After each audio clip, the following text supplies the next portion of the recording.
So আজকের আমরা advance of ইউরোপিয়ানের আমরা যে বাকি পার্টটা আছে সেটা আমরা করব। এর আগে আমরা পড়েছিলাম ভারতবর্ষে আমাদের কাছে সমস্ত ইউরোপীয় শক্তি ইতিমধ্যে ভারতবর্ষে চলে এসেছে। ঠিক আছে। তো আজকে আমরা তারপর থেকে কন্টিনিউ করব। চলো 1 মিনিট। ওকে, চলো। সো আমরা দেখলাম যে প্রায় 1498-এ পর্তুগিজ আসে। 1605-এ কে আসে না, তোমার ডাচ আসে নেদারল্যান্ড থেকে। 1606-এ কে আসে, 6 বার কখনো কোথাও মানে কোথাও কোথাও 7 থাকে। ইংলিশ আসে, ইংরেজরা আসে। আর 1667-তে আমরা দেখলাম ফ্রেঞ্চ আসে, তাই না? এবারে আমাদের কাছে এখন ভারতবর্ষে দেখো 4টি ইউরোপীয় শক্তি সবই কিন্তু উপস্থিত। এবার যেখানে একটা নির্দিষ্ট জায়গা যেখানে 4জন সবাই বাণিজ্য করতে এসছে, সেখানে বেসিক জিনিস এটাই যে ওদের মধ্যে একটা টাফ কম্পিটিশন হবে, একটা টাফ ফাইট দেবে একে অপরকে, আর সেটাই হলো। তো মেনলি এই যে চারটের মধ্যে আলটিমেট শেষ পর্যন্ত টিকে ছিল, শেষ পর্যন্ত টিকে ছিল এরা দুজনে। আর এদের দুজনের মধ্যেও শেষ পর্যন্ত টিকে ছিল ইংরেজ। ঠিক আছে। তো সেটা আমরা দেখব কিভাবে, কি মানে টিকে ছিল বলতে কি, মানে পাওয়ারফুল ছিল, পাওয়ারটা যার কাছে ছিল আর কি। তো কিভাবে এইটা হলো, কিভাবে একে অপরের সাথে একে অন্যকে হারিয়ে দিল, এগুলো আমরা আজকে ক্লাসে মেনলি পড়বো। যে ইউরোপিয়ানদের স্ট্রাগল ফেস, ইউরোপিয়ানদের স্ট্রাগল ফেসটা কি আছে। তো সবার প্রথমে আমরা কি দেখলাম, আমি ওই জন্য 1500 থেকে যখন পর্তুগিজ এসছে সেখান থেকে আর 1741 পর্যন্ত এটা ওদের ছিল স্ট্রাগল ফেস, এই যে চারটে ইউরোপীয় শক্তি। ঠিক আছে। তো এটাকে আমি চারটে ক্যাটাগরিতে ভাগ করেছি। প্রথমটা দেখো, প্রথম স্টেজে কি হচ্ছে, যখন 1500 থেকে 1605 পর্যন্ত, তখন কিন্তু পর্তুগাল দেখো ভীষণ ডেভেলপ করছে, ভীষণ ডেভেলপ করছে। ঠিক আছে। কি করলো আমরা প্রথম জানি, কালিকটে প্রথম ফ্যাক্টরি নির্মাণ করলো, তাই না? কত, 1500 সালে। ওকে, আচ্ছা এটা কে করেছে? এনিওয়ান? আগের ক্লাসের প্রশ্ন বলো, কে করেছে এটা? কোন পর্তুগিজ করেছে এটা? স্যার ওই Vasco da Pedro Alvares Cabral. Very good, Pedro Alvares Cabral. Vasco da Gama কিন্তু ফ্যাক্টরি করেনি, ফ্যাক্টরিটা করেছিল Pedro Alvares Cabral. Very good. চলো নেক্সট। তারপরে আমরা দেখলাম 1510, এবং এটা যখন ফ্যাক্টরিটা যখন হলো, তারপরে সেখানে ওদের অ্যাডমিনিস্ট্রেশন চালু হলো, আমরা ফার্স্ট ক্লাসে দেখলাম সেটা। তো তারপরে 1510 সালে কি হলো, গোয়া দখল করলো, এবং গোয়াতে একটা ওদের ভালো নাভাল বেস। নাভাল বেস মানে কি, আমাদের যেমন ভারতের ইন্ডিয়ান নেভি আছে পুরোপুরি সমুদ্র এরিয়াটা প্রোটেকশন দেওয়ার জন্য, ওদেরও তেমন ভাবে, ওরা তো মেনলি এই দিক থেকে আসতো, ওদেরও আরব সাগরটাকে ভারত মানে সম্পূর্ণ সুরক্ষা, সম্পূর্ণ সিকিওর করার জন্য গোয়াতে কি করলো, নাভাল বেস তৈরি করলো ওরা। ঠিক আছে, যাতে এখানে সমস্ত নৌশক্তি এখানে মজুদ থাকবে, কিছু দরকার হলে এখান থেকে ওরা সেগুলোকে পাঠাবে। নেক্সট আমরা কি দেখলাম, 1515 সালে কি হলো, ইন্ডিয়ান ওশানের উপরে ওরা মনোপোলাইজড মানে করলো আর কি। আচ্ছা, মনোপোলাইজড মানে কি, মানে এক নায়কতন্ত্র চালালো শুধুমাত্র আরব সাগরে। এই যে দেখালাম, এই রিজিয়নটাতে একজনেরই পাওয়ার চলবে, and that is Portugal. Portugal ছাড়া আর কোনো জাহাজ ওখানে পাড়ি দিতে পারবে না, মানে এক নায়কতন্ত্র চালালো। ঠিক আছে, যেভাবে টিএমসি গভর্নমেন্ট মানে বিগত 15 বছর চালিয়ে এসছে। ঠিক আছে, চলো নেক্সট। 1559 সালে কি হলো, তারা গোয়া দখল করলো, দমন দখল করলো, দিউ দখল করলো, আর বেসিন দখল করলো। ওকে। আচ্ছা, বেসিনের যে সন্ধিটা হয়েছিল, কার সাথে কার হয়েছিল আর কেন হয়েছিল, কেউ বলতে পারবে? আমরা আগের ক্লাসে আলোচনা করেছি, দেখি কে ভালো করে পড়ছে বাড়িতে। স্যার বলবো, নিনো দা বলো। কুনহা যে ছিল তার সাথে হ্যাঁ, বাহাদুর শাহের মধ্যে ওই বেসিনের চুক্তিটা হয়েছিল। ভেরি কারণ গুড। মানে বাহাদুর শাহকে যখন ওই মুঘল কিং ছিল, সে মানে অ্যাটাক করবে বলেছিল, তো হুম তখন হুম পর্তুগিজদের থেকে হেল্প নিয়েছিল হুম বাহাদুর শাহ, যার কারণে ওই ট্রিটি অফ বেসিনটা সাইন হয়েছিল, এবং সেটার হ্যাঁ কারণে পর্তুগিজ বলেছিল যে আমাকে ডিউটা দিতে হবে। হুম এবং এটা নিয়ে ওদের মধ্যে হয়েছিল যে ডিউটা দেবে বাহাদুর শাহ, এবং বাহাদুর শাহকে বাঁচাবে পর্তুগিজ সৈন্য দিয়ে। Very good, very good, very good. চলো, এরকম যখন তোমার ক্রিস্টাল ক্লিয়ার থাকবে কনসেপ্ট, তুমি কিন্তু অপশন এলিমিনেট করে হিস্ট্রি কোশ্চেন ইজিলি সলভ করতে পারবে। ঠিক আছে, এখানে দেখো তোমার কত কি এখানে আসছে, বা তোমার বাহাদুর শাহ জাফরের কথাও তোমার এখানে মনে থাকছে, তোমার এখানে পর্তুগিজদের কথাও মনে থাকছে, টাইম পিরিয়ডটা মনে থাকছে, লোকেশনটা তোমার কাছে ক্লিয়ার থাকছে। সো কনসেপ্ট আমি যেভাবে পড়াচ্ছি এই গল্পটা ক্লিয়ার রাখবে, আর যে থিওরি নোটটা দিচ্ছি সেটা পড়বে। That's it. এরপরে তুমি এমসিকিউ লাগাবে, দেখবে তোমার কনসেপ্ট থেকেই হাফ এমসিকিউ সলভ হয়ে গেছে। ঠিক আছে, ওকে চলো। তাহলে প্রথম পিরিয়ডে আমরা দেখলাম পর্তুগিজদের যে ডেভেলপিং গ্রাফটা সেটা ভীষণ ভালো। ঠিক আছে, সেটা ভীষণ ভালো গ্রাফ, ওরা প্রচুর ডেভেলপ করছে। কেননা এই পিরিয়ডে 1605-এর আগে পর্যন্ত বলছি না, এই পিরিয়ডে কে ছিল? কেবলমাত্র ভারতে পর্তুগিজরা ছিল, আর কোনো ইউরোপীয় শক্তি এখানে ছিল না। নেক্সট, এবারে দ্বিতীয় পিরিয়ড। দ্বিতীয় পিরিয়ডে কে এলো? 1605 থেকে আর 67-র আগে পর্যন্ত। বলবে স্যার 1605 তো ডাচরা চলে এসছে, যারা পর্তুগিজদেরকে ভীষণ টাফ ফাইট দিয়েছে। আর 1606 কে চলে এসছে, ইংরেজরা চলে এসছে। ঠিক আছে, তো এখন ভারতে তিনটে ইউরোপীয় শক্তি আছে। তো ডাচরা এসে আমরা কি দেখলাম? ওরা পর্তুগিজদের উপরে ভীষণ ভাবে অ্যাটাক করতে থাকলো। আর ইংরেজরা ইংলিশ কিন্তু তখন একটা মানে সাইড ক্যারেক্টার রোল প্লে করছে। ও ও না ওদেরকে কেউ গুরুত্ব দিচ্ছে, আর না ওদের মধ্যে ইন্টারফেয়ার করতে যাচ্ছে। ঠিক আছে, তো ইংরেজ নিজে একটু সাইড হয়ে থাকলো ওই সময়। ঠিক আছে, ওর নিজের অস্তিত্ব টেকানোর জন্য ও মুঘল সাম্রাজ্যের সাথে মানে ভালো বন্ধুত্ব স্থাপনে তখন ব্যস্ত। আর তখন পর্তুগিজ আর ডাচরা কি করছে? একে অপরের সাথে যুদ্ধ করতে ব্যস্ত। তখন কিন্তু ফিল্ডে এখন ব্রিটিশ ইস্ট ইন্ডিয়া কোম্পানি ঢোকেনি। তো এই পিরিয়ডে কি হচ্ছে?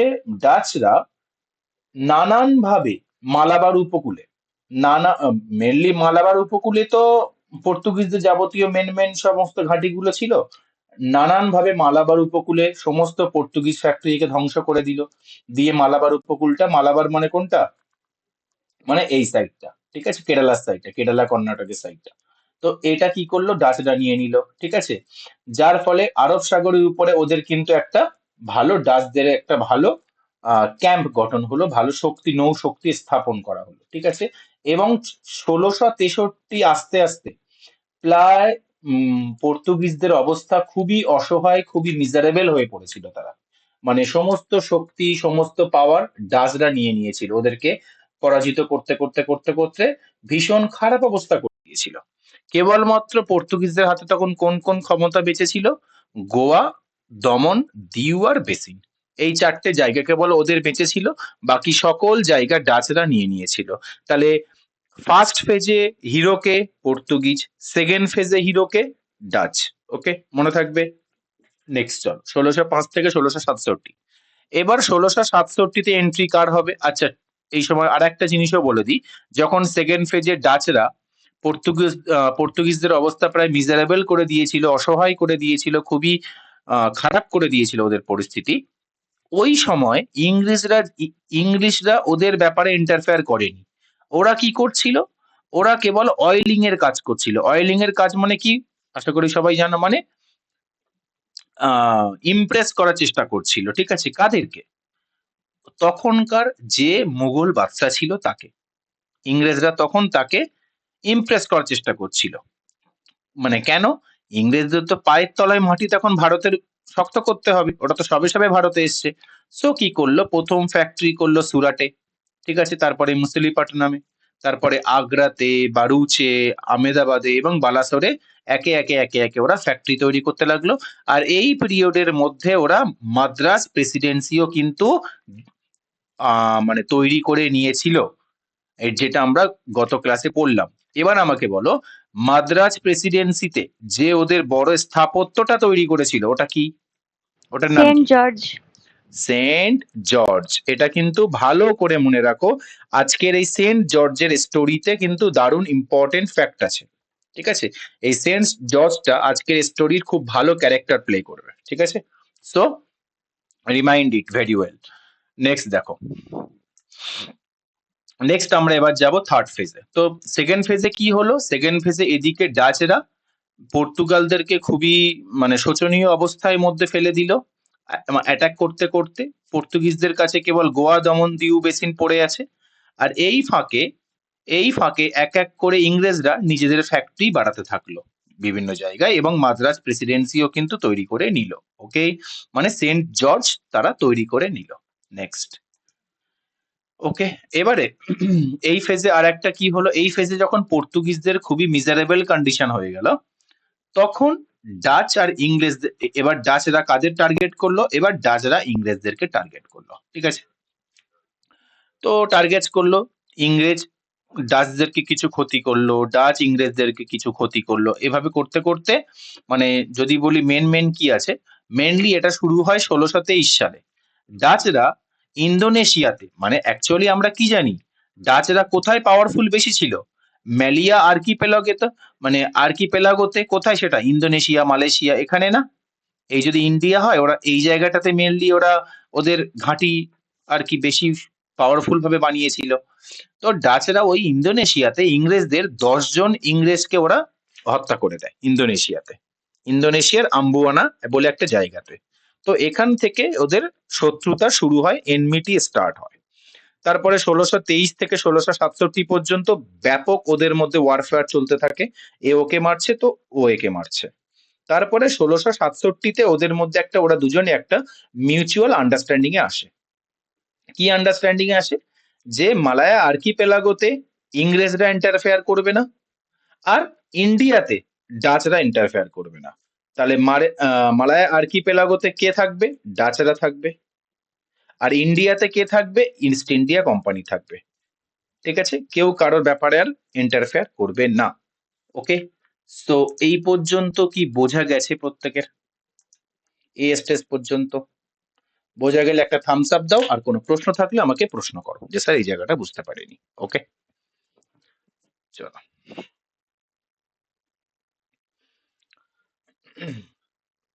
ওকে, ওকে, নেক্সট। এবারে তাহলে আমরা নেক্সট থার্ড স্টেজে যাব আমরা। ওকে, থার্ড স্টেজ চলে এলাম। আচ্ছা, থার্ড স্টেজটা তাহলে এখানে পর্তুগিজরা মেনলি হিরো হচ্ছে, আর এখানে ডাচরা, ডাচদের সাথে সাথে অল্প অল্প করে ইংরেজরাও কিন্তু নিজেদের আস্তে আস্তে ভালোই পাওয়ারটা এস্টাবলিশ করছে। মানে at the end of the day আমি কি বলবো, যে সেকেন্ড ফেজে পর্তুগিজ কিন্তু আস্তে আস্তে হারিয়ে গেল। ঠিক আছে, এবার আসছি থার্ড ফেজে। থার্ড ফেজে কে এলো মার্কেটে? 67-তে কে এসছে? বলবে স্যার ফ্রান্স, ভারতে চলে এসছে। তো ফ্রান্স যখন ভারতে চলে এসছে, তখন অলরেডি এর আগে ডাচরা পর্তুগিজদেরকে কি করেছিল? মারতে মারতে মারতে মারতে একদম সাইড লাইন করে দিয়েছিল। এবং যখন ডাচরা এলো, সরি ফ্রান্সরা ভারতে এলো, ওই ডাচরাই ফ্রান্সদেরকেও অ্যাটাক করতে শুরু করলো। মানে ওদেরকে কোনোভাবে পা জমাতেই দিল না ভারতে, প্রথম থেকেই মারতে শুরু করলো। ঠিক আছে, প্রথম থেকেই মারতে শুরু করলো। দেখো, প্রথম ফ্যাক্টরি যে মুসুলিপাটনাম এবং সুরাটে করেছিল ফ্রান্সরা, ওটাও অ্যাবান্ডেন্ট করে দিল ডাচরা, মানে ওটাও ডাচরা কি করলো? ধ্বংস করে দিল। তারপরে পন্ডিচেরিতে যে আর কি ফ্রান্সরা নিজেদের প্রথম সেটেলমেন্ট তৈরি করেছিল, সেটাও 1693-এ ডাচরা নিয়ে নিল। ঠিক আছে, আমাকে বলতে পারবে পন্ডিচেরিতে ওদের কোন গভর্নর, ফ্রান্সের কোন গভর্নর পন্ডিচেরিতে সেটেলমেন্ট তৈরি করে? লাস্ট ক্লাস থেকে বলো, বলেছিলাম। স্যার ওই ভ্যালিকোন্ডাপুরম, ওই রকম হুম, একটা নাম ছিল। হ্যাঁ, ঠিক আছে, কাছাকাছি গেছো। ভেরি গুড, এইটুকু মনে থাকলেই হবে। বাকিরা কি কারোর মনে পড়ছে না? বাকিরা কি কেউ পড়ছো না? শুধু কি সাধনা একারই দায়িত্ব পড়ার? ওকে, নেক্সট দেখো। তো এই দুটো যে ওদের মেন মেন গেম, মানে কি বলবো, মেন মেন ওদের যে টার্গেট ছিল, মেন মেন ওদের যে পাওয়ারফুল ঘাঁটি ছিল, পাওয়ারফুল ফ্যাক্টরি ছিল, পাওয়ারফুল জায়গা ছিল, সেই পাওয়ারফুল জায়গা দুটো কিন্তু ডাচরা নষ্ট করে দিল। ঠিক আছে, ফলে ফ্রেঞ্চদের অবস্থাও কি হলো? এরাও মিজারেবল হয়ে গেল ডাচদের হাতে, মানে এরাও কিন্তু অসহায় অবস্থা এদের চলে এলো। তাহলে আর ততক্ষণে ইংরেজরা দেখো কেমন ফাঁকতালে খেলছে। যখন ডাচদের সাথে পর্তুগিজদের ঝামেলা হচ্ছে, তখন ইংরেজরা কি বানিয়ে নিল? তখন ইংরেজ ওদিকে মাদ্রাজ প্রেসিডেন্সি বানিয়ে নিল সেকেন্ড ফেজে। আর থার্ড ফেজে যখন ডাচরা ফ্রান্সদের সাথে লড়াই করছে, তখন ইংরেজরা এদিকে আস্তে আস্তে করে বম্বে প্রেসিডেন্সি আর ক্যালকাটা প্রেসিডেন্সি এস্টাবলিশ করে নিল। রাইট? বোঝা গেছে? নেক্সট চলো। নেক্সট, যখন থার্ড ফেজে পর্তুগাল আর ফ্রান্স প্রায় খারাপ কন্ডিশনে চলে গেল, কিন্তু ফোর্থ ফেজে গিয়ে আমরা দেখব পর্তুগাল তো আর কোমর তুলে উঠতেই পারলো না, কিন্তু ফ্রান্সের ফ্রান্স দেশ থেকে এমন একজন গভর্নর ভারতে এলো যে আবার ফাইট ব্যাক করলো। ঠিক আছে? So here is this. Fourth নম্বরে কি হলো? ফোর্থ নম্বরে ফ্রান্স থেকে একজন গভর্নর আসলো, বিনোদ দুমাস। ঠিক আছে? নাম তার বিনোদ দুমাস। ঠিক আছে? তো বিনোদ দুমাস কি হলো, পন্ডিচেরিতে এসে উঠলো। পন্ডিচেরি আবার কি করলো? পন্ডিচেরি আবার ক্যাপচার করে নিল। ঠিক আছে? কাদের সাথে ফাইট করে? ডাচদের সাথে ফাইট করে। ওকে। এবং এই বিনোদ দুমাস আরো কি করলো? আরো কিছু নিউ ফ্যাক্টরি তৈরি করলো। কোথায় কোথায়? কাসিম বাজার, বালাসোর। এবং এর ফলে ফ্রান্সদের পাওয়ারটা আরো অনেক বেশি শক্তিশালী হয়ে গেল। ঠিক আছে?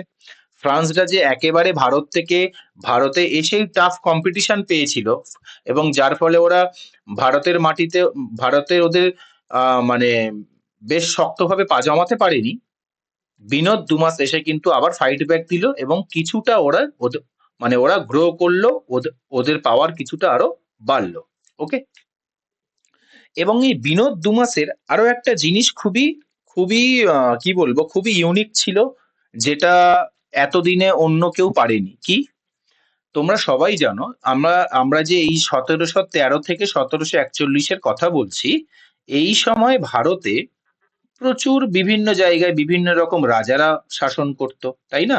ছোট ছোট এলাকায় বিভিন্ন জায়গায় রাজারা শাসন করত। বিনোদ দুমাসের মধ্যে একটা মানে খাসিয়াত ছিল, একটা বেশ স্কিল ছিল। কি স্কিল ছিল? রাজাদের মধ্যে একে অপরের সাথে লড়াই করিয়ে দেওয়ার পরে ও মাঝখান দিয়ে গিয়ে কোনো কারো এলাকাটা দখল করে নেবে। এই স্কিলটা ছিল বিনোদ দুমাসের, ভীষণ ভালো স্কিল ছিল। ঠিক আছে? যে ইন্ডিয়ান যারা কিংডমস আছে তাদের মধ্যে ঝগড়া লাগিয়ে দেওয়ার। ঠিক আছে? এবং দিয়ে ওর নিজের কিন্তু এলাকা আস্তে আস্তে আস্তে আস্তে বাড়াতে থাকছে। তো এইভাবে ফ্রেঞ্চরা আবার ফাইট ব্যাক করলো।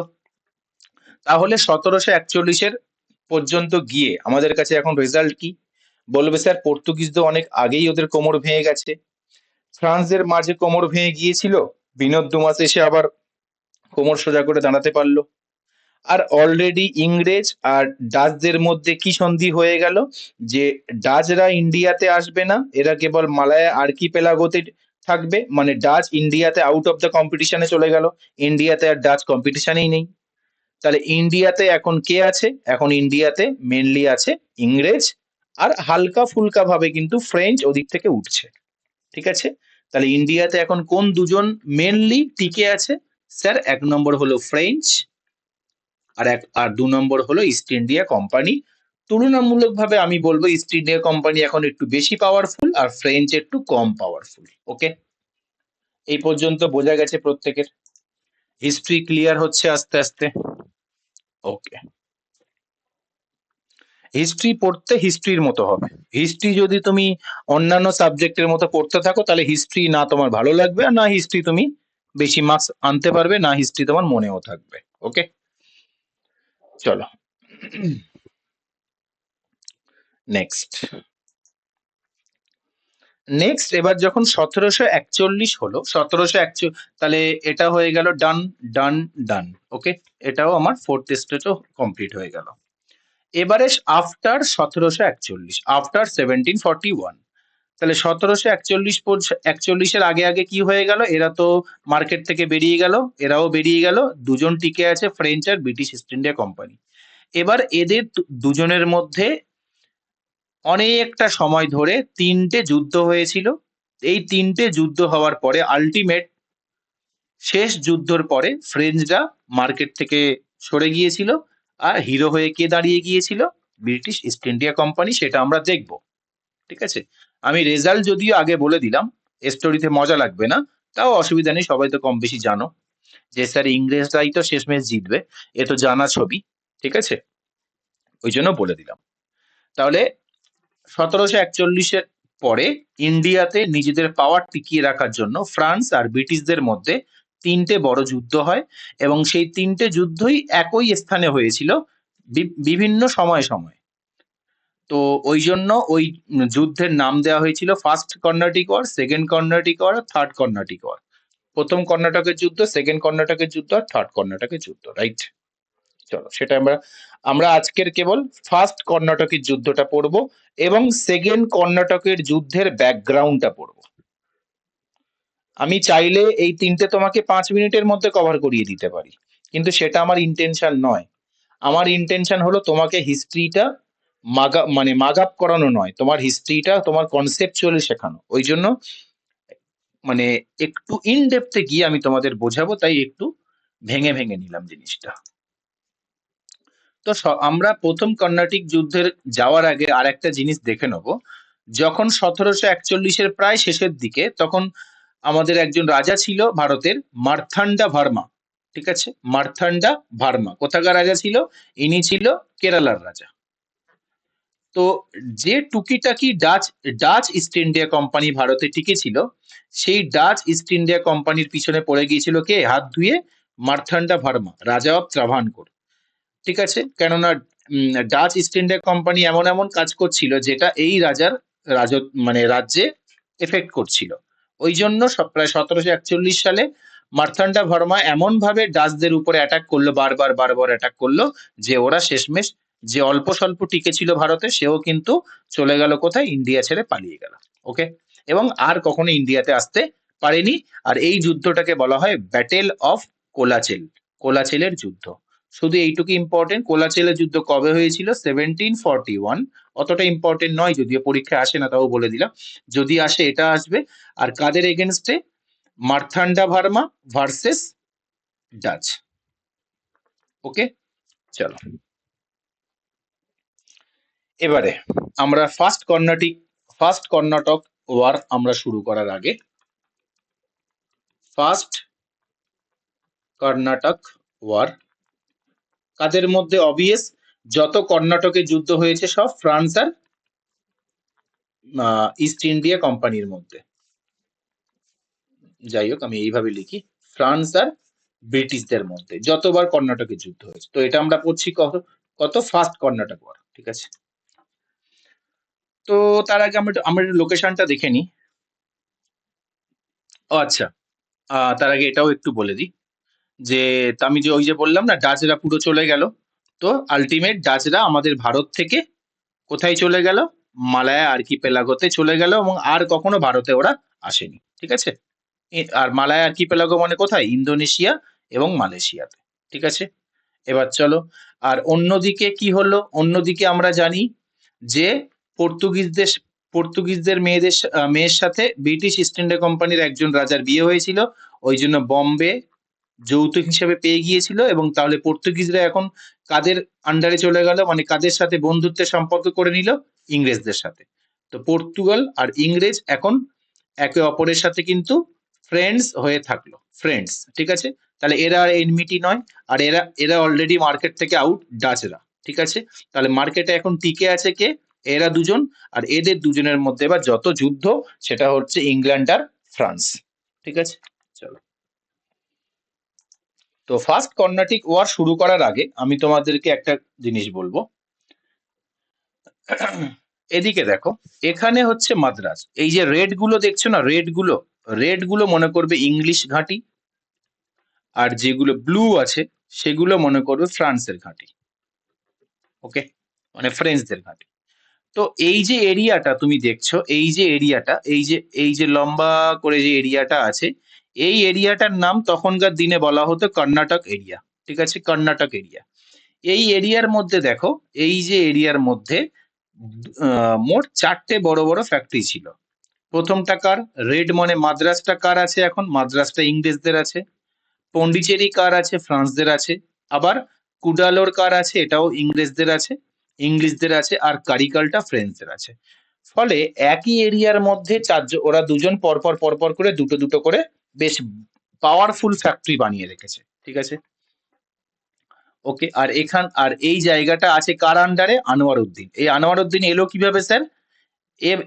এ স্টোরিতে আসার গল্পটা আমি একটু পরে বলবো, ঠিক আছে, শেষের দিকে। আগে শুনে নাও, এই কর্ণাটক এরিয়াতে যখন প্রথম কর্ণাটকে যুদ্ধ হয়, তখন এখানে এই এলাকাটা কার আন্ডারে ছিল? আনোয়ার উদ্দিন। এখানকার নবাব ছিল আনোয়ার উদ্দিন। ঠিক আছে, চলো। এবারে এটা এবারে কি হলো, তোমাদের এটা যাওয়ার আগে আমি আরো একটা কথা বলে দিই। কোথায় গেল সেটা? এই যে, হ্যাঁ, এই সালটা এখন দেখো না। যখন প্রথম কর্ণাটকে যুদ্ধ এখানে শুরু হয়, ঠিক তার কিছুদিন আগে এই যে ইউরোপ কান্ট্রিতে অস্ট্রিয়ার গদিতে কে বসবে সেটা নিয়ে ইংরেজ আর ফ্রেঞ্চদের মধ্যে ইউরোপে যুদ্ধ হয়। আমাদের ভারত তো এই, ঠিক আছে। তো এই যুদ্ধ যখন হচ্ছিল, এবার দেখো, এখানে দুটো দেশ আছে আর তাদের দুটো কোম্পানি আবার এখানে আছে।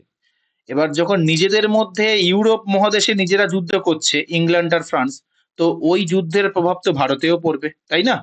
তো যখন ওদিকে যখন যুদ্ধ বেঁধে গেছে, ঠিক আছে, অস্ট্রিয়ার যুদ্ধ বলা হয়, তখন ওর প্রভাবটা কিছু ভারতে ইংরেজ এবং ফ্রান্সদের বণিকদের উপরেও পড়লো। এর ফলে কি করলো, একদিন হঠাৎ করে ইংরেজদের একটা, মানে গভর্নর বলো বা একটা সেনাপতি বলো, 1745 সালে ব্রিটিশ ইস্ট ইন্ডিয়া কোম্পানি কি করলো, ফ্রান্সের একটা জাহাজের উপরে দুম করে অ্যাটাক করে দিল। ঠিক আছে, ওকে, এই পর্যন্ত বোঝা গেছে। আর এখান থেকেই শুরু হলো আমার ফার্স্ট কর্নাটিক ওয়ার। ঠিক আছে, কি করে শুরু হলো বোঝা গেছে, তারপরে আমি এগোবো। ক্লিয়ার আছে এই পর্যন্ত? নেক্সট চলো। ওকে, তাহলে যেহেতু ইউরোপ মহাদেশে ওদের নিজের বাড়িতে ফ্রান্স এবং ইংল্যান্ডের মধ্যে যুদ্ধ হচ্ছিল, তাই ওর প্রভাবটা ভারতে পড়লো। আর ভারতে হঠাৎ করে একদিন একজন ইংরেজ গভর্নর নিজের জাহাজ থেকে কামান ছুড়ে কোথায় মারলো? একটা ফ্রেঞ্চদের জাহাজে অ্যাটাক করলো। কবে সেটা? 1745-এ। আর এখান থেকেই হলো ফার্স্ট কর্ণাটক ওয়ারের শুরুয়াত। ঠিক আছে, নেক্সট চলো। তো যখন অ্যাটাক করলো, ঠিক আছে, তখনই আমাদের আনোয়ার উদ্দিন কে ছিল? তখন কর্ণাটকের নবাব ছিল। আনোয়ার উদ্দিন কি বলল? আমি আমার এলাকায় কোনো যুদ্ধ চাই না, আমি চাই পিস। তোমরা এখানে বাণিজ্য করতে এসছো, বাণিজ্য করো, আমি কোনো রকম যুদ্ধ চাই না। এর আগে একটু আমি দেখিয়ে দিই, যখন অ্যাটাক করলো তখন মাদ্রাজ প্রেসিডেন্সিটা কার আন্ডারে? সেটা হলো ইংরেজদের আন্ডারে। আর সেখানে কি আছে? সেখানে আছে সেন্ট জর্জ। ঠিক আছে, আর এর উপরে আনোয়ার উদ্দিনেরও লোভ ছিল যে এটা যদি আমার হতো খুব ভালো হতো। ঠিক আছে,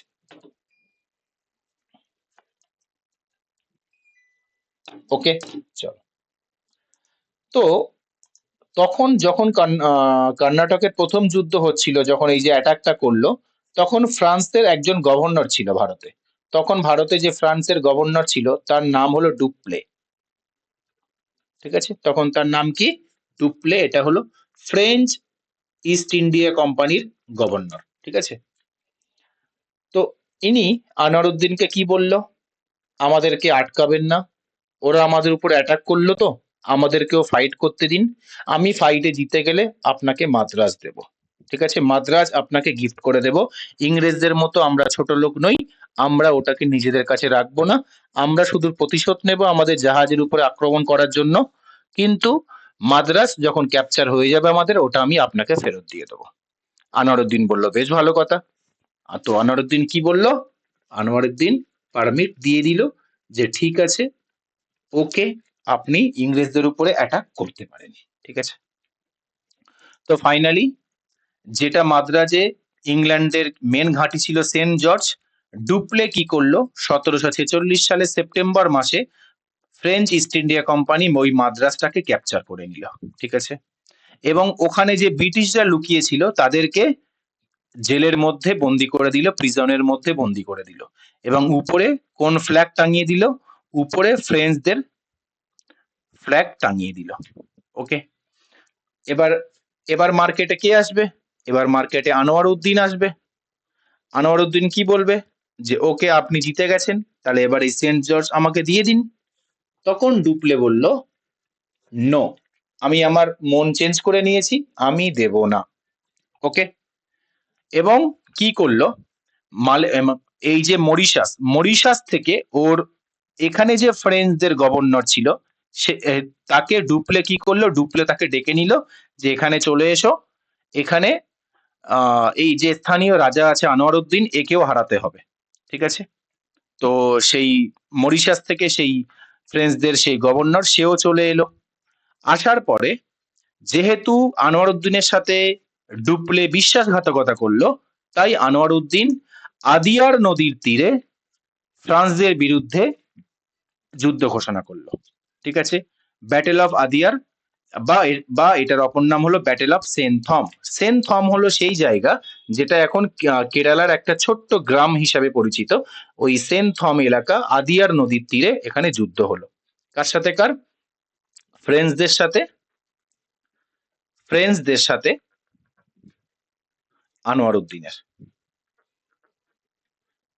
ঠিক আছে। এবার দেখা গেল এখানে কবে হয়েছিল, 1746 সালে। কিন্তু আনোয়ার উদ্দিনের ছিল প্রচুর হিউজ একটা আর্মি, প্রায় কত, প্রায় 10,000। আর ফ্রান্সদের ছিল মাত্র তোমার 600 থেকে 700 ফোর্স, কারণ ওরা তো বাইরে থেকে এসছে। স্টিল আনোয়ার উদ্দিন কি করলো, আনোয়ার উদ্দিন এখানে হেরে গেল এবং ফ্রান্স কি হলো, ফ্রান্স এখানে জিতে গেল। সো আনোয়ার উদ্দিন বুঝে গেল যে আমি একা ফ্রান্সদের সাথে কিন্তু পারবো না। এটা কিন্তু ব্যাটেল অফ আদিয়ারের পরে, ব্যাটেল অফ আদিয়ারের পরে, আদিয়ার নদীর যুদ্ধের পরে কিন্তু আনোয়ার উদ্দিন বুঝতে পারলো। সো এটা মনে রাখবে, ব্যাটেল অফ আদিয়ার কবে, 1746-এ। কার কার বিরুদ্ধে? ফ্রান্স আর আনোয়ার উদ্দিন, মানে কর্ণাটকের নবাবের বিরুদ্ধে। ঠিক আছে। তাহলে এখন আমাকে তোমরা বলো, এখন মাদ্রাজ কার কার অধীনে আছে? কুইক।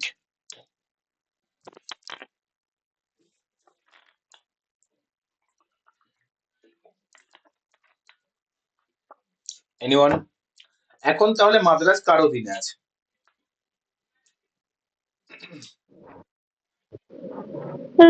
Sir, French. হ্যাঁ, এখন মাদ্রাজ ফ্রেঞ্চ। আর ফ্রেঞ্চদের এখন যে গভর্নর আছে তার নাম কি? তার নাম হলো ডুপ্লে। ডুপ্লে। ডুপ্লে। ওকে। তাহলে স্যার এখন আমাদের মাদ্রাজে আছে হলো ফ্রান্সরা টিকে আছে। আর ওদিকে তাহলে এখন আমাদের স্টোরিটা কি একটু আমরা দেখে নিই। দেখো স্যার, এটা কেন জরুরি একটু পরে তোমরা বুঝতে পারবে। তাহলে ফ্রান্স কি করলো? ফ্রান্স ইংরেজদেরকেও হারিয়ে দিল, ইংরেজদেরকেও হারিয়ে দিল, দিয়ে মাদ্রাজ দখল করলো। আর মাদ্রাজটা দেব বলে কথা দিয়েছিল, বাট আনোয়ার উদ্দিনকে কিন্তু উনি বিশ্বাসঘাতকতা করে মাদ্রাজ জিতে যাওয়ার পরে আর দিল না। তাই আনোয়ার উদ্দিনের সাথেও ফ্রেঞ্চদের শত্রুতা বাঁধলো এবং একেও হারিয়ে দিল, আর একে তো আগে হারিয়েইছে।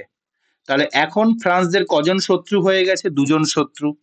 প্রথমত তো ইংল্যান্ড হয়ে গেছে শত্রু, যে আমার মাদ্রাজ, সাজানো গোছানো মাদ্রাজ ফ্রান্স নিয়ে নিয়েছে। আর আনোয়ার উদ্দিন এখন শত্রু হয়ে গেছে কেন? যে আমার এলাকায় থেকে আমার সাথে বিশ্বাসঘাতকতা করলো। তো আনোয়ার উদ্দিন এখন কিন্তু ফ্রান্সদের শত্রু হয়ে গেছে এবং এটাও বুঝে গেছে যে আমার 10,000-এর ফোর্স ফ্রান্সের মাত্র 600 ফোর্সের কাছে হেরে গেল। তার মানে আমারকে অন্য চাল চালতে হবে। ওকে। তাহলে এখন ফ্রান্সের দুজন শত্রু, ইংলিশ এবং আনোয়ার উদ্দিন। ওকে। নেক্সট। যখন এদিকে এগুলো হচ্ছে, তখন আমি বলেছিলাম কি, 1740 সালে যখন অস্ট্রিয়ার গদি পাওয়ার জন্য ফ্রান্স আর ইংরেজদের মধ্যে যুদ্ধ শুরু হয়েছিল, তার জন্য ভারতে প্রথম কর্ণাটক যুদ্ধ শুরু হয়েছিল। কিন্তু 1748 আস্তে আস্তে এখানে কি হলো, এখানে এই যুদ্ধের সমাপ্তি হলো। ওকে। আর সেই কিভাবে হলো সমাপ্তিটা? অস্ট্রিয়ান ওয়ারের সমাপ্তি হলো, যেটা ইউরোপে হচ্ছিল।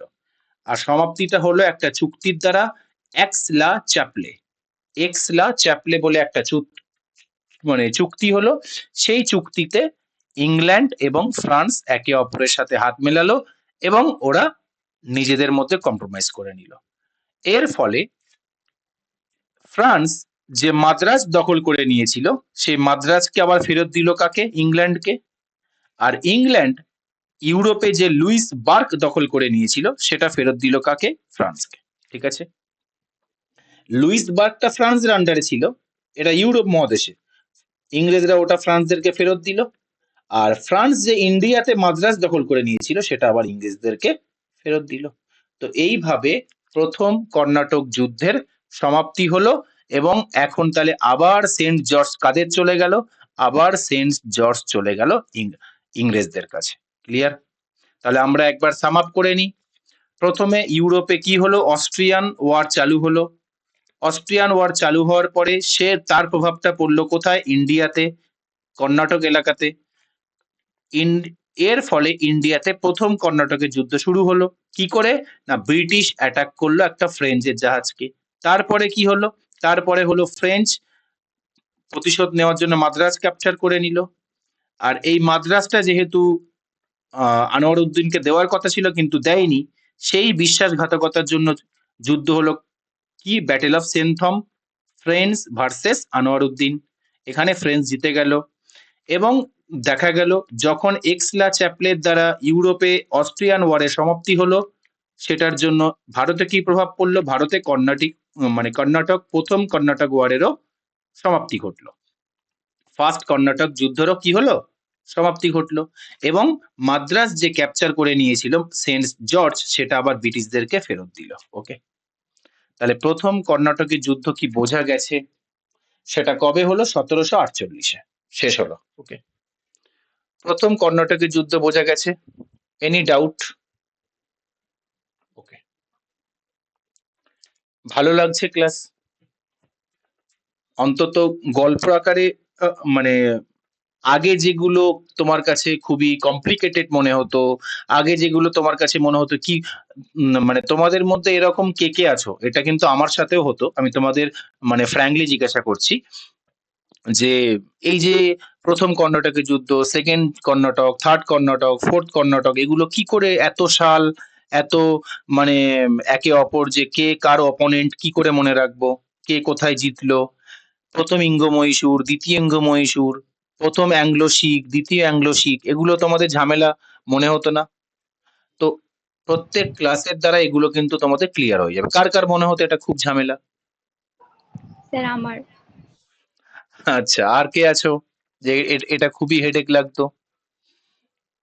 আমার তো ভীষণই লাগতো, সাল তো মনেই থাকতো না। ওকে, সো আশা করি ক্লাসগুলো করার পরে তোমাদের আর সেই বার্ডেনটা পড়বে না। নেক্সট দেখো, তাহলে এখানে আমাদের ফার্স্ট অ্যাংলো বলছি, ফার্স্ট কর্ণাটিক ওয়ারের দি এন্ড হয়ে গেল। কবে? 1748-এ। আচ্ছা, ফার্স্ট কর্ণাটিক ওয়ার কবে শুরু হয়েছিল? কবে শুরু হয়েছিল? 1745-এ। ওকে, 1745, প্রায় 3 বছর চললো, 1748-এ গিয়ে ওটা শেষ হলো। ঠিক আছে, এবার আমরা এরপরে এরপরে শুরু হলো কি? এরপরে শুরু হলো সেকেন্ড কর্ণাটিক ওয়ার, এরপরে শুরু হলো। কিন্তু আমরা সেকেন্ড কর্ণাটিক ওয়ার শুরু করার আগে আমরা সেকেন্ড কর্ণাটিক ওয়ারের একটা ব্যাকগ্রাউন্ড দেখব, যে এটা কেন শুরু হলো। হঠাৎ করে তো শুরু হতে পারে না, কেননা ওদিকে তো অলরেডি খুব ভালোভাবে, খুব আন্ডারস্ট্যান্ডিং এর মাধ্যমে দুজন একে অপরের সাথে চুক্তি করে নিল, এক্সলা চ্যাপলের চুক্তি। যে যারটা দখল করে নিয়েছিল সে তারটা ফেরত দিল। তাহলে স্যার আবার হোয়াই সেকেন্ড কর্ণাটকের যুদ্ধ শুরু হলো কেন? 1 মিনিট দাঁড়াও তো একটু তোমরা, জাস্ট 1 মিনিট। কে এসছে? ওই টাকা নিতে?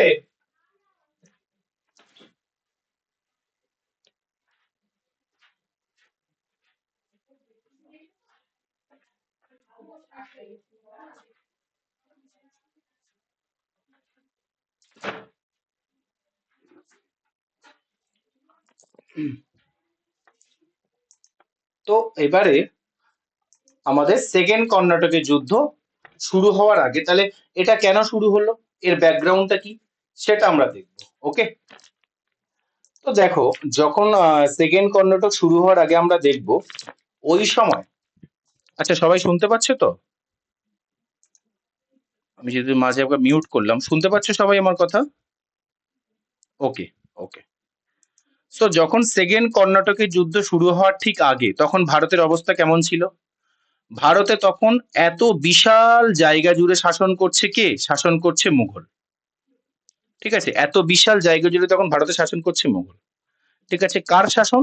না স্যার, ঔরঙ্গজেবের। তখন ঔরঙ্গজেব তখন শাসন করছে। ঠিক আছে, আচ্ছা ভালো কথা।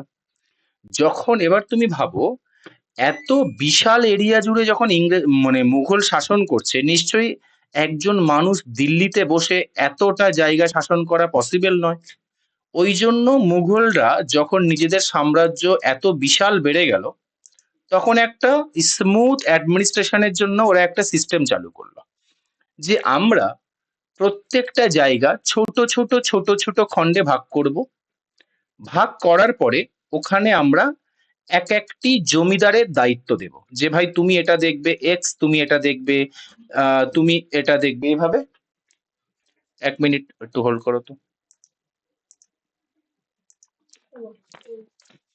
এই কারেন্ট কি আপ ডাউন হচ্ছে, ওর জন্য ওরা ওয়েট করবে। তোমার হুম, তুমি সিগনেচার করো, তুমি যদি দিয়ে দিই, তোমার এখানে দিতে বলে ফোন নাম্বার।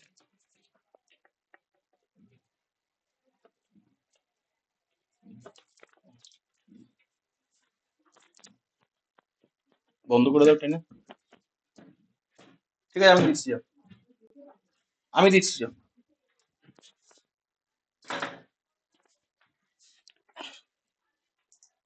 হ্যাঁ, শুনতে পাচ্ছ তো? দেখো, সরি একটু ডিস্টার্ব করলো। সো বললো যে এটা একজন, এটা একজন, এভাবে প্রত্যেকটা এক একজনের দায়িত্ব দিয়ে দিল।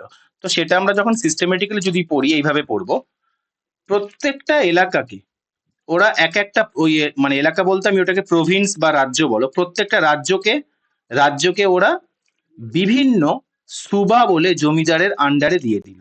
ঠিক আছে, বিভিন্ন, আচ্ছা আমি এরকম ভাবে বলো, প্রত্যেকটা রাজ্যকে ওরা এক একটা জমিদারের আন্ডারে দিল, এবং সেই জমিদার সেই রাজ্যটাকে আবার এক একটা ভাগে মানে একাধিক ভাগে ভাগ করে দিল। ঠিক আছে, মনে করো, এটা একটা পুরোটা মুঘল সাম্রাজ্য।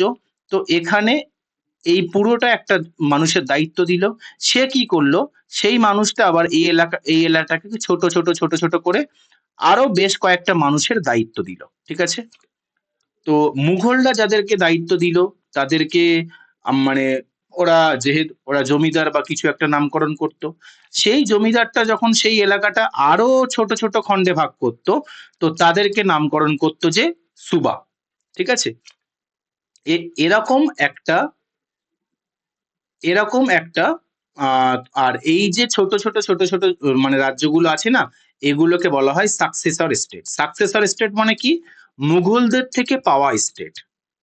আচ্ছা, এই সাকসেসর স্টেটগুলো একটা সময় গিয়ে নিজেদেরকে স্বাধীন ঘোষণা করলো। স্বাধীন কেন? কেননা একটা সময় 1707 সালে ঔরঙ্গজেবের মৃত্যু হয়ে যায়। আর যখনই ঔরঙ্গজেবের মৃত্যু হয়ে যায়, তখন এই যে ছোট ছোট প্রদেশগুলো এক একজন জমিদারের দায়িত্ব ছিল, তারা ওই ওই ওই এলাকাটাকে বলে দেয়, এবার থেকে এই এলাকাটা পুরো আমার, আমি আর মুঘলদের আন্ডারে কাজ করব না। ঠিক আছে, আমাদের তো কারোরই ভালো লাগে না কারোর আন্ডারে কাজ করতে। তো যখনই ঔরঙ্গজেব মারা গেল, ওর মাথার উপর দিয়ে পুরো একদম ছাদটা মানে সরে গেল, তখনই কি বলল?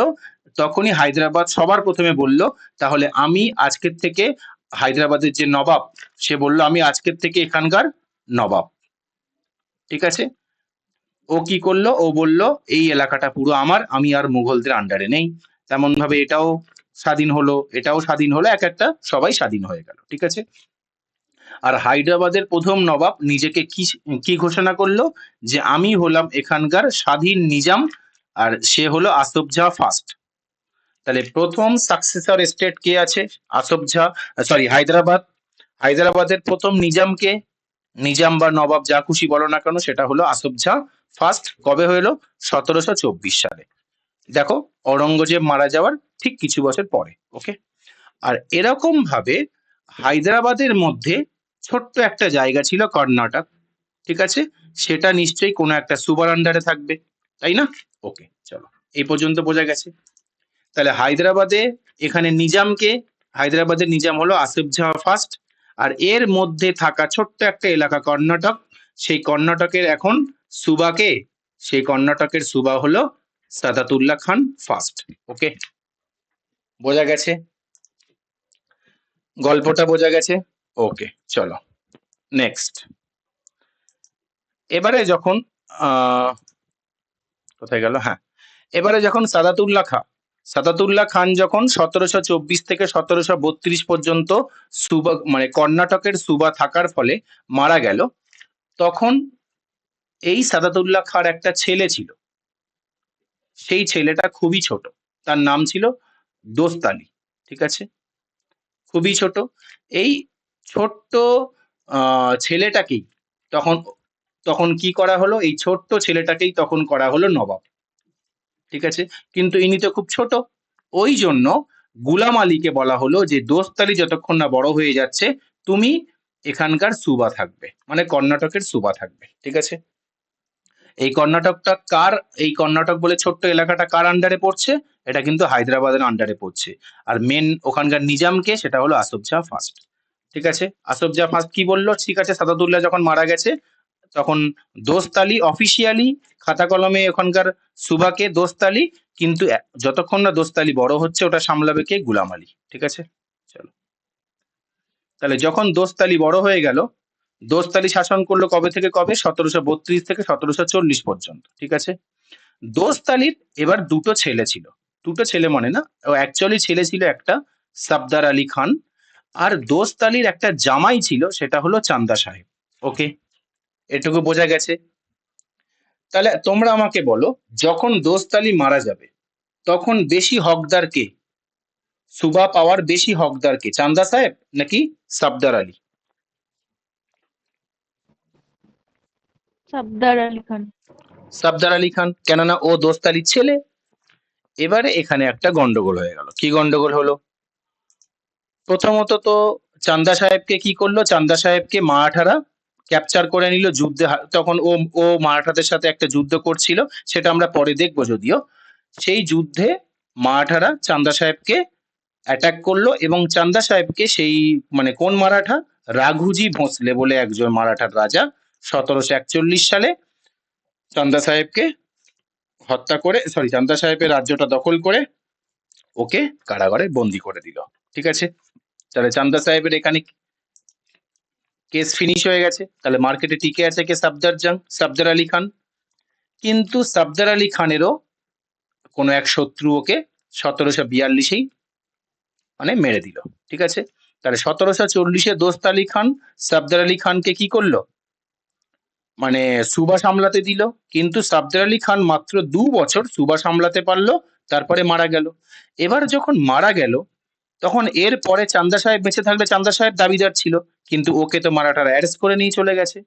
তো তখন আসফ জাহ কি করলো, তখন আসফ জাহ বলল, এই যে সাফদার আলী খানের যে ছোট্ট একটা ছেলে আছে সাদাতুল্লাহ খান টু, একে নবাব বানাও, এবং এ যেহেতু খুব ছোট, তাই এ যতদিন না বড় হচ্ছে মেনলি রাজ্যটা সামলাবে হলো আনোয়ার উদ্দিন।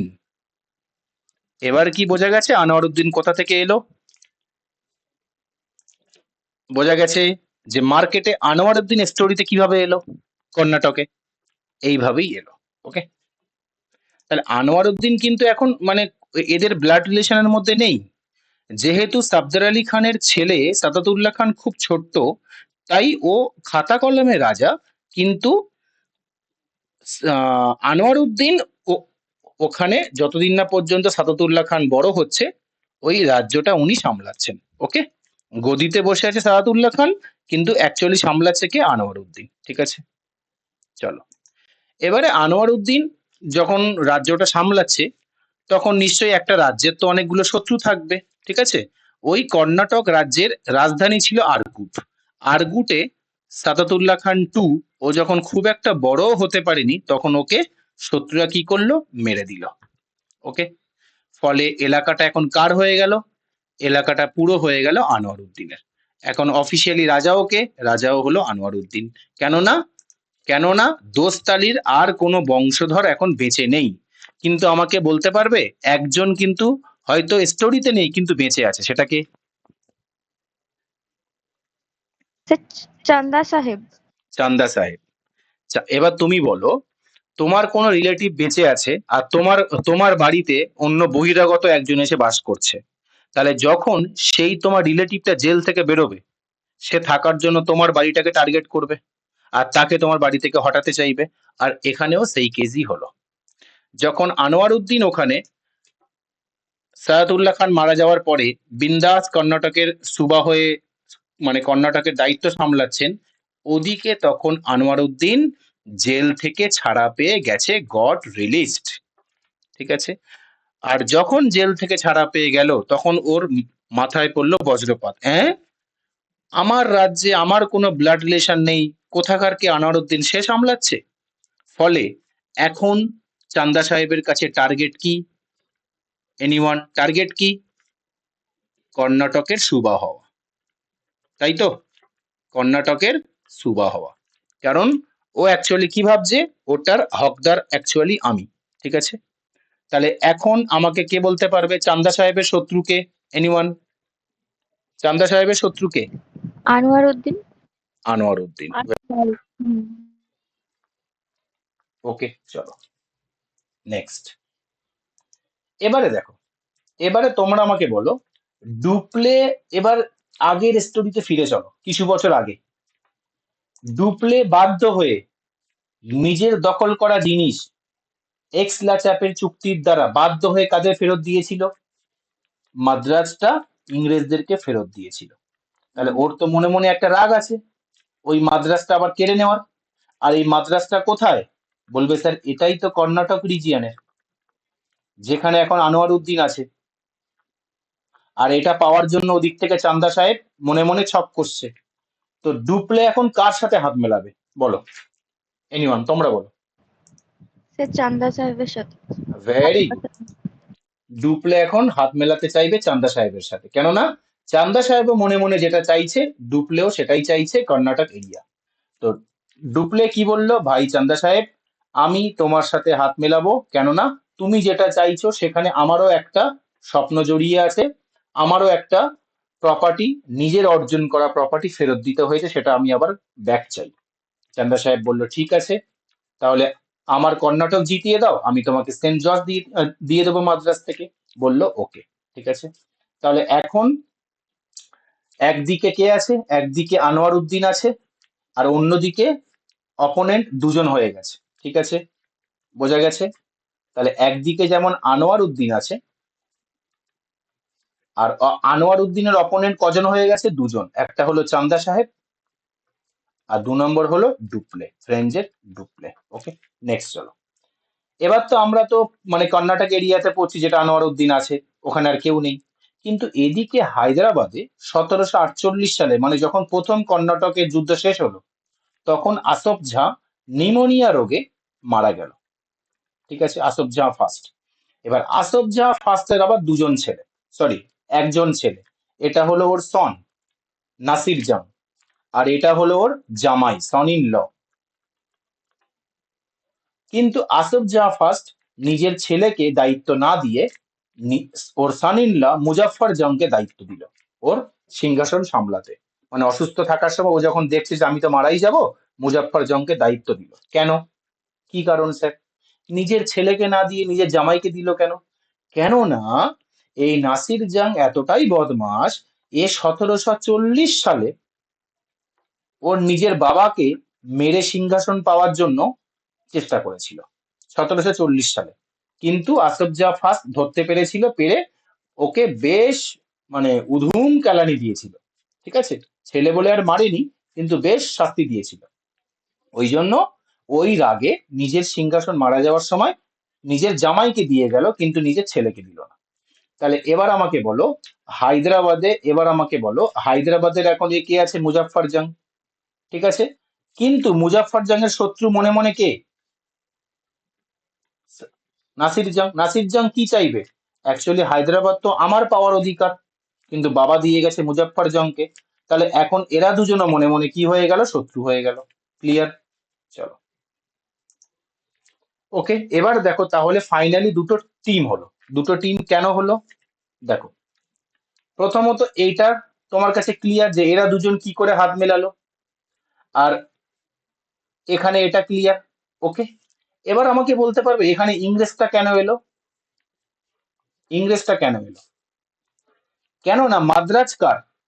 এখন মাদ্রাজে কে আছে? ইংরেজরা আছে। যেটা টার্গেট করছে কে? ফ্রেঞ্চ। তাহলে আর ওই মাদ্রাজটা কোথায়? কর্ণাটকে, যেখানে আছে আনোয়ার উদ্দিন। তো ইংরেজ কার সাথে হাত মেলালো? ইংরেজ হাত মেলালো আনোয়ার উদ্দিনের সাথে। ঠিক আছে, যে তুমি কর্ণাটক বাঁচিয়ে রাখো, মাদ্রাজ আমি তোমার সুরক্ষিত করব। ঠিক আছে, মাদ্রাজ আমি তোমার সুরক্ষিত করব। ওকে, তাহলে এরা দুজন একদিকে গেল। আর এরা দুজন আমরা কি জানি? এরা দুজন কি? এরা দুজন তো শত্রু। যে জায়গাটা পাওয়ার আমার উচিত সে জায়গাটা নিয়ে বসে আছে কে? মুজাফফর জং। তাহলে এখানে দুটো বড় বড় টিম হলো, মেনলি দুটো টিম হলো। সেই দুটো টিম কি? একদিকে আছে চান্দা সাহেব, মুজাফফর জং আর ফ্রেঞ্চ ইস্ট ইন্ডিয়া কোম্পানি, আর অন্যদিকে আছে নাসির জং, আনোয়ার উদ্দিন আর ব্রিটিশ ইস্ট ইন্ডিয়া কোম্পানি। এবার শুরু হবে কি? এবার শুরু হবে কর্ণাটকের দ্বিতীয় যুদ্ধ। তাহলে ব্যাকগ্রাউন্ড ক্লিয়ার হয়েছে না হয়নি? যদি কোথাও বুঝতে না পারো আমাকে বলবে। বলো। আজকের ক্লাস এ পর্যন্তই। আজকের ক্লাস এর আমরা সেকেন্ড ক্লাস থেকে মেনলি কর্ণাটকের দ্বিতীয় যুদ্ধ শুরু করব। ওর ব্যাকগ্রাউন্ড আজকে আমি বললাম। যদি কেউ কোনো জায়গায় বুঝতে না পারো আমাকে বলতে পারো যে স্যার এই জায়গাটা বুঝতে পারিনি। বলো।